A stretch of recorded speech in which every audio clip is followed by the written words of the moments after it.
All right. Well, last but not least, we have Ajoy, who is in the College of Arts and Sciences in the Department of Biology. So welcome to the stage, Ajoy. Thank you, Jessica.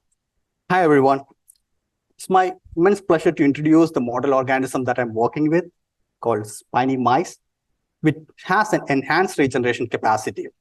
So today I'm going to talk about a secret, how this animal can regenerate better. So as you all know that regeneration is the regrowth or repair of your lost parts. A lot of organisms, or some organisms, have the capacity to regrow if they lost some parts, like losing the limb or tail, they can regrow. Unfortunately, humans are pathetic regenerators. We don't regenerate much of our body parts. So the big questions here in regeneration biology are how and why we lost our regeneration ability. And more clinical relevant question is like studying this small organism have the regeneration capacity. Can we use that information clinically to enhance the human regeneration? So coming back to the spiny mice thing, which also known as Acomis carinus, 10 years back, my professor, Ashley Seifert, he was in Kenya searching for different rodent species for study. And what he found is that when you catch this animal and its skin peels off, and after a couple of days, it completely heals back without any scarring. So that has saying that it has enhanced regeneration capacity. But in past decade, the multiple evidences showed, and people publish a lot, and they showed that it's not only the skin, other tissues like ear, kidney, skeletal muscle, spinal cord, and heart, and has enhanced regeneration capacity in this animal. So when you injure those organs, actually it regenerates without any fibrosis. So that suggests that this is a very robust model system to study a regeneration process. So what I'm specifically interested to study, the ear pinna hole closure regeneration. Why I'm interested in that? Because even though you see that ear pinna is just like a simple tissue, it's a complex tissue because it has multiple components like cartilage, skin, hair follicles, etc. So I want to know that how the complex tissue regeneration happens in this animal. So what we do is you make a 4 millimeter ear hole in spiny mice or the regular laboratory mice. What you observe is like in spiny mice, this hole closes with the regeneration. But in normal mice, it stays open and ends up in scarring. So same injury, doing two different outcomes in two different species. So this is actually the comparative system that we use to study in the lab. So when you want to study how the tissue form, you take out the tissue and then cut them and then section them and stain it. And then what you see is in spiny mice, all the tissue actually came back. You can see the cartilage, and then you can see the hair follicles, hair, and all of the structures are back. But in mus musculus, you see that it's actually still open and scar formed. So that actually suggests that this animal has capability of getting back all the tissue. So as I said that, ear pinna closure or the regeneration is a complex process. How we can think in a simple way? So I want you to think an uninjured spiny mice ear as a smooth traffic. So everyone is actually following the rules and then speeding properly, getting the signal, all good. So when I injure the ear, what happens? It's like an accident. Everything collapsed, people were screaming and panicking. What happens? What you will do in that situation? You call 911, right? That actually signaling what's going to happen next. So this event will initiate a cascade of events for the regeneration or scarring. So I'm not going to talk about all the events to you. I'm going to specifically interested in the initial event, which is inflammation. As you all know that inflammation is derived by multiple immune cells. So one cell, which is important for this inflammation in this animal, is macrophages. So there are two main populations of macrophages. One is tissue-resident macrophage, which is there in every organ of your body. From your birth onwards, they are there. The second population is blood-derived or infiltrating macrophages. When you have an injury, these cells come out of the blood vessel and stay there and repair, helping for repair or scarring, and then goes back. So my focus is that to understand, do the tissue-resident macrophages have any role in the regeneration of this particular animal?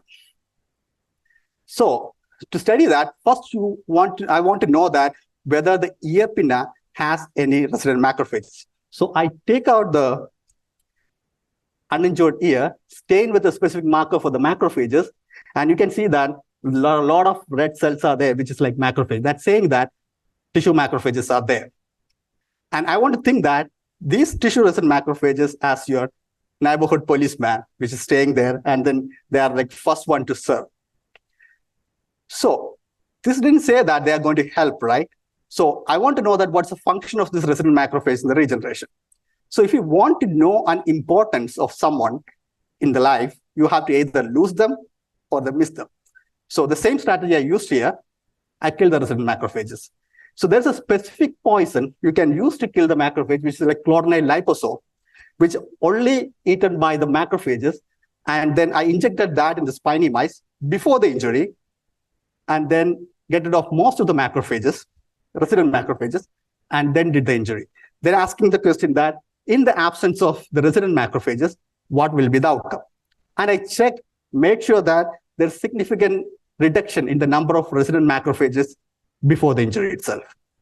So now, measuring the ear hole closure, how that is affected. Looking at the control PBS1, you can see that ear is closed perfectly after 40 days, and then graph looks like perfect. What happened when you deplete the macrophages? Surprisingly, the ear hole never closed. Even after 6 months, it stayed open. That's a surprising result. That means, and then resident macrophages are important. And we take out the tissue and see that in the control, you can see all the tissue came back. But in the resident macrophage depletion condition, there is no tissue growth. This confirms the tissue resident macrophages are one of the key players in the tissue regeneration in spiny mice. But this didn't answer the question that how they are doing this process, right? So I want to go back to the policeman analogy I told.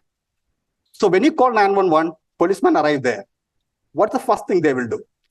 They go and then clog the area, protect the accident area to not getting any invaders coming there. And they come out and then say, stop. All the traffic should be stopping there.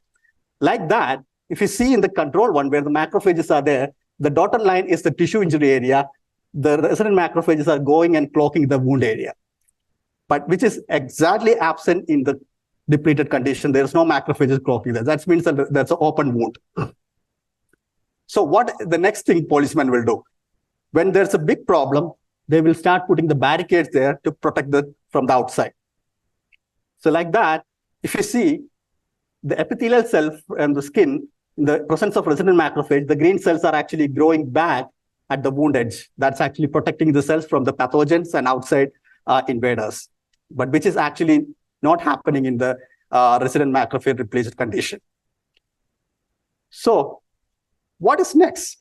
So we all seen this picture in the January 6th Capitol riot. When less policemen were there, they couldn't control the mob. People are actually running and rushing there and then made all sort of problem, right? So what happens? Then the National Guard have to come there and then take care of the situation. They are good people, but the only problem is they're really aggressive. They don't know who is a good guy and bad guy. They will shoot everyone to control the situation. Like that, what happens here?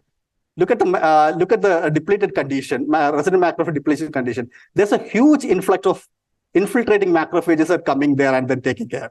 So that means that there's a huge inflammation happening. But in the case of control one, it's actually the tissue is growing, everything is perfect. So in this condition, high inflammation, which is not good for your tissue regeneration. So in this case, if you see the ultimate tissue injury, if you stain with the collagen fiber, you see the nice green and short yellow fibers are here, but here is like more scarring and the long fibers. This saying that, confirming that there is this thing. So I want to compare that. This is a picture from the Ukraine war. This is the city of Bucha before the war and then after the war. This is actually exactly messed up here as well. So finally, I want to conclude what I told you is, this is actually, the macrophages are actually sitting and watching the smooth traffic. like resident macrophages. When there's an accident, they're actually running to the wound injury and then protecting that area. And also they're putting the fences over there as a re-epithelialization. And they're signaling the factors which actually control the recruitment of outside force. And also they're helping for the growth of the new blood vessels and cell proliferation, which is increasing for the tissue regeneration. Ultimately, there's low inflammation and tissue regeneration. So these are the tissue-resident macrophages are the local heroes of regeneration. So if whenever you think to defund the police, think that they are really important for your society. And like that, the resident macrophage is the tissue regeneration. And thank you.